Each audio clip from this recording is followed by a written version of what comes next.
is CGTN, China Global Television Network.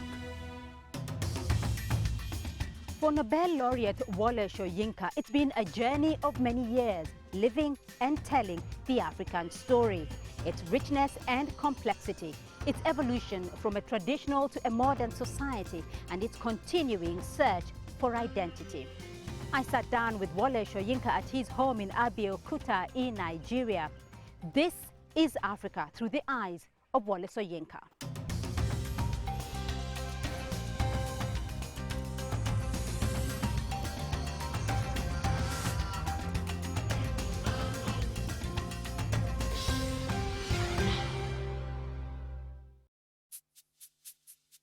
Wole Soyinka is a Nigerian playwright, a poet, author, teacher and political activist, and a towering figure in African literature. Born in Abeokuta in western Nigeria in 1934, Soyinka became the first African to receive the Nobel Prize for Literature in 1986. Upon the announcement of the award, the committee said that the playwright, in a wide cultural perspective and with poetic overtones, fashions the drama of existence. He was jailed for his criticism of the Nigerian government during the 1960s and held as a political prisoner for 22 months, famously composing protest poems on toilet paper from his cell in solitary confinement. After years of living in voluntary exile and teaching overseas, Soyinka eventually sought refuge in the United States after his passport was confiscated in 1994 by the Nigerian authorities. He famously made headlines again last year after he destroyed his green card following the election of Donald Trump to the US presidency. He has a vast list of literature to his name, including 30 plays, 2 novels and more than 7 collections of poetry. He has held various teaching posts at universities around the world. But when he's not busy, he likes to retreat back here to his home in Abeokuta, which is where I met him to have this conversation. Professor Soyinka, thank you very much for giving us your time. I want to start from the very beginning, going back to the colonial times in the 1940s when when you went to school. What were the circumstances in society at the time? What were the circumstances in your personal life, in your beginnings, that influenced what you have become today, that influenced your writing? Well, it's interesting that we're actually holding this conversation in Abeokuta because I was born here, and so this is where I had my grounding, and you could say that this is where I received my most elementary and most fundamental education.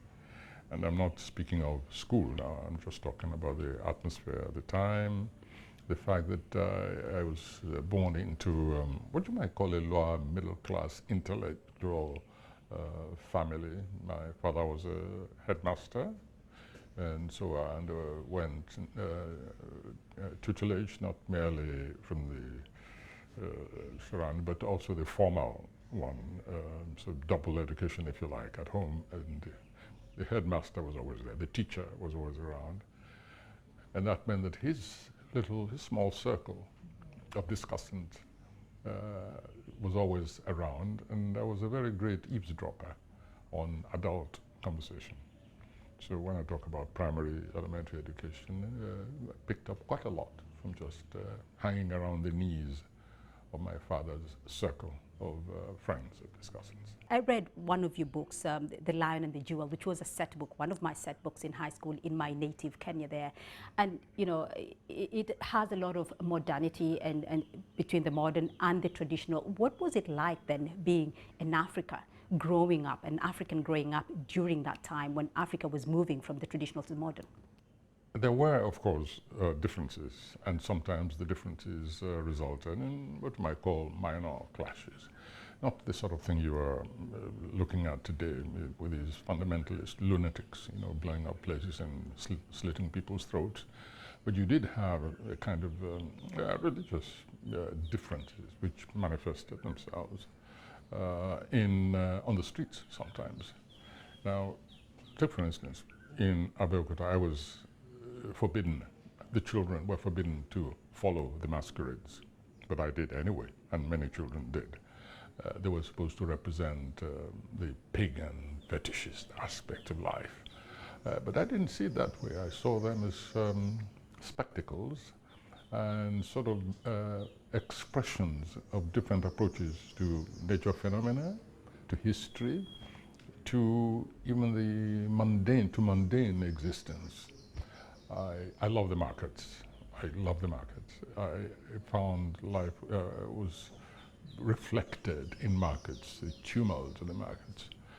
And I was always happy when I was sent to go and pick up something in the market. And I think I always lingered and got beaten for my pains. But once I was in the market, I sort of felt a very different kind of atmosphere. There was a greater deal of tolerance, despite what I've just said, which is also true.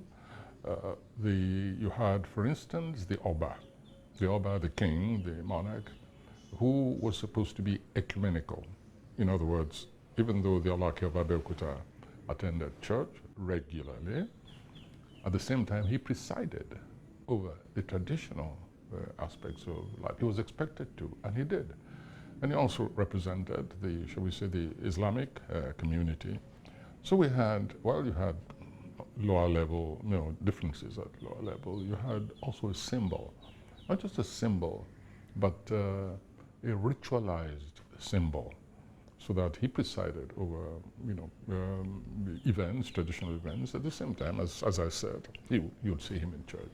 So when you look back now, 70 years on, 60 years on, how vastly different is it though from your time as a child and the community that you live in today? How vastly different is it? Oh, the difference is just enormous. Life has become more brutal, more brutish. If you pick up the newspapers today, the horror that is perpetrated by community against itself. I'm talking about kidnapping. I'm talking about, when you talk about modernism, but look at the level of ritualism that is taking place. We're talking about children being kidnapped and killed for their organs to be used in ritual purposes. Every day you pick up the newspapers. Now, when I was a child, it was sensational for a child to be missing. There was an expression, "bomo bomo." So it isn't that this aspect of barbarism didn't exist when I was a child, but it was so rare that it galvanized the entire community. And children would be told, don't go along that path because we hear there's bomo bomo there, the kidnappers. But it was a rare phenomenon. Today, you hear even priests, whether they are Muslims or Christians, whether they call themselves traditional guardians of some shrines or the other, even in Lagos, the bustling commercial capital called Lagos, this cosmopolitan Lagos, which is constantly being beautified, transformed, changes taking place all over the place. What is daily unearthed in terms of the internal inhumanity is just unbelievable. And I just wonder why. And your life itself has also been defined and punctuated by some political incidents. In the 1960s and in 1990s as well, you were charged with treason, I believe. How much has changed though now in Nigeria's political and democratic space, and how much do you feel has also changed in Africa's democratic space? Well, one thing we can say is that these days military dictatorship has gone out of fashion. Oh, there's still here and there some with that military born to rule mentality, but they are fading very fast. But what we're having instead is the, shall we say, the hangover, the precipitates of that dictatorship experience, in which civilians who say they practice in democracies, civilian leaders behave just sometimes even more brutally and more solipsistically than the military dictators. So the tension between democracy and dictatorship is still ongoing. What sickens me is when leaders try to evoke their reconstruction of traditional society as excuse for authoritarian rule. They say, they use the utter blasphemies like oh, democracy is strange to African society, citing, shall we say, the worst of feudalist conduct, failing to mention that even the so-called monarchical system in many African countries, the system was always hedged and bound and controlled by certain other forces, shall we say the Council of Chiefs, who are also responsible to an even wider level of social governance, etc., etc. And the community, the family, the compound, the clan, all these were checks and balances on the so-called authoritarian feudalism. But of course, the modern dictators say, ah, you people, you are brainwashed. We rule by consensus. And what do they mean by consensus? I mean, me, you know, I'm the one who decides what is consensus. So leadership has been a great traitor of African aspirations and has been very prone to distorting even the humane lessons that we can extract from traditional society. They use tradition when it suits them, and of course they trample on tradition completely when they feel their authority is contested by traditional system of chieftaincies and kingships and so on. You left at some stage to pursue other opportunities in the United States. Now, in the 1960s, the United States was seen as the dream country to go to. But you have since returned. First, why did you leave? And secondly, why are you back? The United States was just another of my stomping grounds for my profession, which, as you know, is literature, theater. I go to conferences, workshops. I get attached to universities for quite a while, short spells, long spells. And the United States happens to be the one where, for obvious reasons, I have spent most time. But I have never been, shall we say, quote unquote, living in the United States as such. Yes, I had residential status. It was convenient. It was God for me, in fact, not that I even applied before it. And so it isn't that I've been away and I returned. I'll tell you when I left. That was in exile, when I left on exile. Even when I left on exile, I used to refer to my exile as a, not really exile, but political sabbatical. Yeah. I was chased out of this house. I had no choice. I was bombarded by Abacha, as the dictator, the murdering, thieving dictator, Sani Abacha. I was bombarded by his agents, who in fact were the ones who finally told me, listen, you must leave. We have no choice. We can't protect you any further. I left from this very place, through the bush paths, went to Iseyin, went across to Benin. And I was away for, I forget how many years. So that was by compulsion. I've never said, I'm going to live outside. Although I have to confess to you, there are several times when I felt, what am I doing? What am I thinking of wanting to go back? Look at what's happening right now. Sickening. How much can I affect this situation? But in the end, I was say, well, this is my spot. This is my space. I must recapture that space. I hate being chased out of my space. So even when I've left, I've lied to myself that it was just a political sabbatical. But every second when I have left on exile, I have worked round the clock with other people to expel the cause of my expulsion. And so when I was in exile, I was carrying this space with me all the time. I never accepted the fact that I'd left. So do you feel, though, that your work, your plays, your novels, and your artistic work has helped in some way to change the society? I don't know. It's other people. Remember, this is not, changing society is not an individual task. We all just contribute towards that pool of transformation. And we hope that what we contribute really has had meaning and effect. But we continue, even when it looks as if it's having an effect, we continue anyway, simply because if one doesn't, one is not at ease. Even if the change is not taking place as fast as you like, as quantitatively as you like, as massively as you like to see it, at least you buy yourself some inner peace by at least attempting to transform society.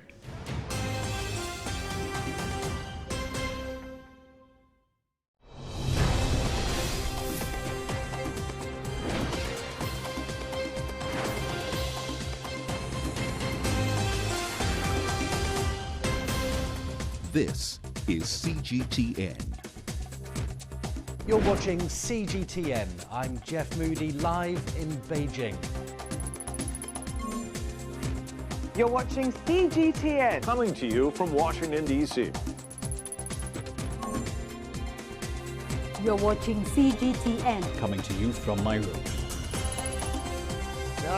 I'm members of this. Mark, what can you tell us about events happening there? Politics. This is a pretty picture. I think of the van. Second time Back over to Beijing.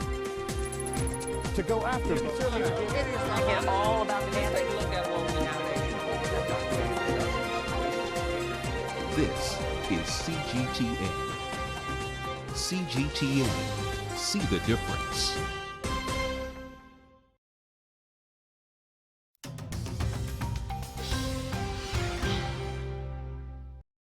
Let's talk about your Nobel Prize for Literature, the first African to win a Nobel Prize for Literature. Did it surprise you at the time? Enormously. Let me tell you why. Many people don't believe, they don't think of it, but you have nominating bodies for the Nobel Prize. And I've been on one of these nominating institutions. And we were rooting for Senghor, and we were rooting for Aimé Césaire. So Wole Soyinka didn't come, at least not within my purview. And so it was a big surprise. How has that changed, though, your work or your play? How has winning that changed you? It's been a fight. It's been a big fight to remain myself, what I am, my hates, my loves, my fights, my priorities. It's been a tough one because many people, they think that with a prize like that, transfiguration takes place. Why should it? They feel certain things are now beneath you. Even certain fights are now beneath you. But you haven't changed simply because you won a prize. Where I have a problem also has been the demand, especially on our African continent, and not even here, in many other parts of the world. People feel they have a right to you. And at the beginning, you're stupid enough to think that you are obliged to oblige. Until you, you realize that you're being eaten piecemeal, and that you better grab those little pieces of yourself back. But it still goes on till today.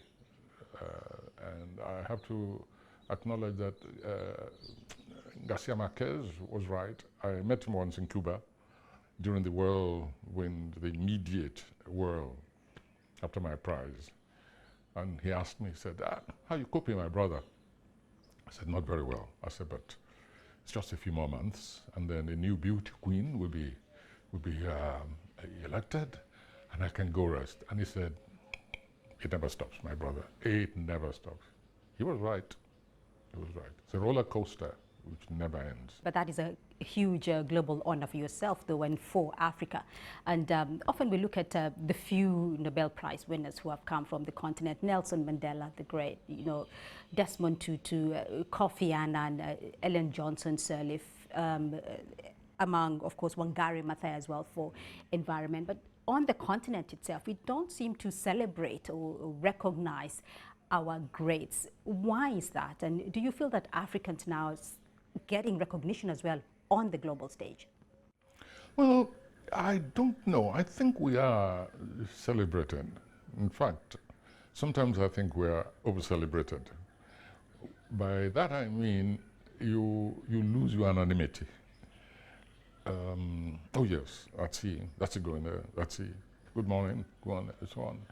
If you're talking about state recognition, it's not state recognition that matters. It's what the people think.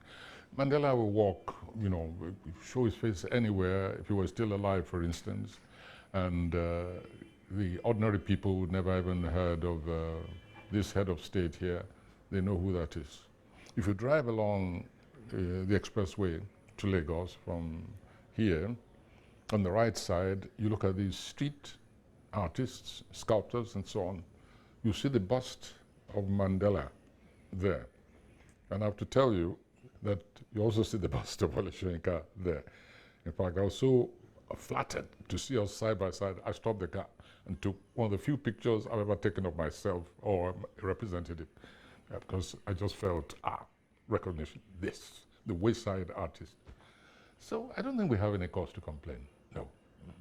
Right, so if you were writing today, I want to go back briefly to your works before we wind up. If you were writing today, because your writings have been, over the years, have been hugely drawn from Nigerian culture, traditional culture, Nigeria's political situation at the time. If you were writing today, what kind of societal issues would influence your writing?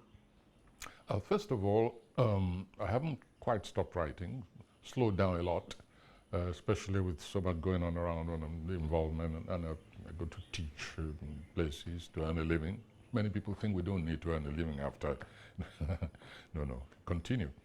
So I still manage to write here and there, and the concern which I think I have right now is that degradation of our humanity. It appears to some extent in my, the two last plays which I've written, the two penultimate. One, the beatification of Area Boy, in which I devoted some scenes to this corruption of humanity, of our humaneness, of our very humanity.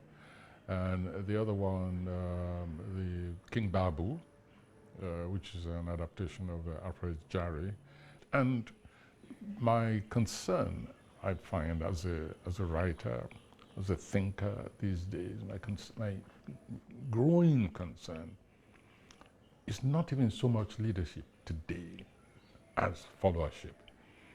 I ask myself very often, how is it possible for people to do this to themselves? The leaders who have, the followers, who at least have a will of their own, and who have proved time and time again capable of mobilizing to place their leaders where they really belong. So why do they tolerate this at this level, this mundane level, for so long? Why do we in Nigeria, for instance, permit the rape of children for ritual purposes to go on so long? Why do we accept the fact that a legislator, as happened, in Zamfara, the governor who was a pedophile and proud of it, who could defy the laws, allow ourselves to allow a legislator to defy the laws, not only of this land, but of a neighboring land like Egypt, with cross-country child violation, quote unquote, marriage. And does the first time, second time, gets away with it. And it's lessons like that, at that level, which also contribute to the degradation of humanity among the people. Because when they see, somebody does it, boasts of it, and says, nobody can touch me because my religion permits it, so my concern has been what has happened, and those very causes that have happened to our humanity. So you haven't stopped writing, you've only slowed down, but you're still working, and you have taken up, I believe, some work at a university in South Africa. Why not in Nigeria? I have my chair in Nigeria, in Ile-Ife. It's kept warm for me, and I go there from time to time. But what happens is that I get invitations. I look at those invitations. If they're convenient, and if I feel a greater affinity to that place than elsewhere, then I go there.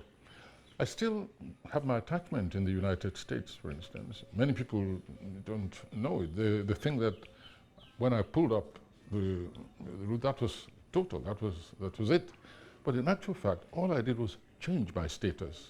I told America, I'm disappointed in you. I don't want to be a resident, a permanent resident anymore. So I'm now a visiting alien. That's the visa which I now have, visiting alien, and I love it. Same thing South Africa, however, that's closer. And the links between South Africa, in fact, as I told them the other week, I said, this is almost like coming full circle.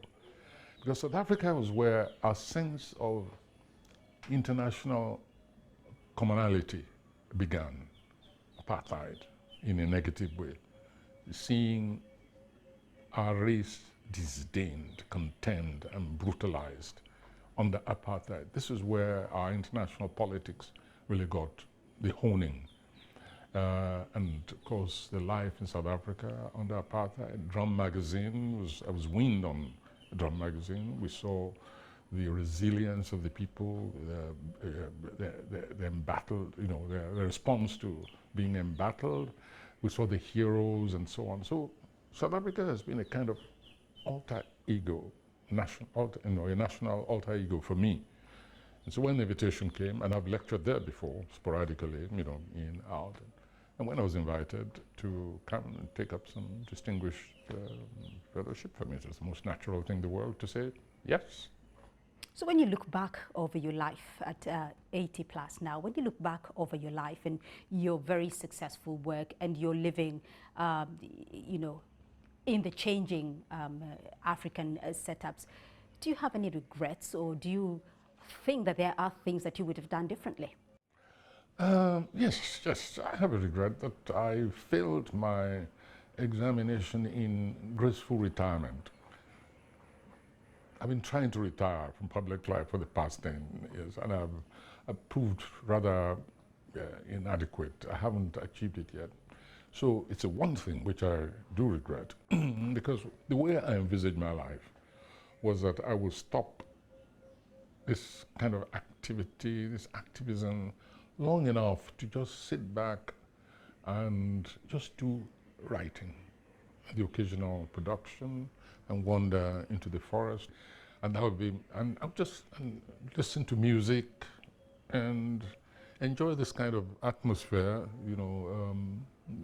ambience of this house into which I so much wanted to retire, instead of being an Akolemalekbe, which is the title given me by one of my caustic friends, Akolemalekbe. Means he builds a house but can't live in it. So it teased me with that. So it's the only thing I regret. Otherwise, I've enjoyed even the fights. Professor Soyinka, thank you very much. You're more than welcome. It's been a pleasure talking to you. Thank you.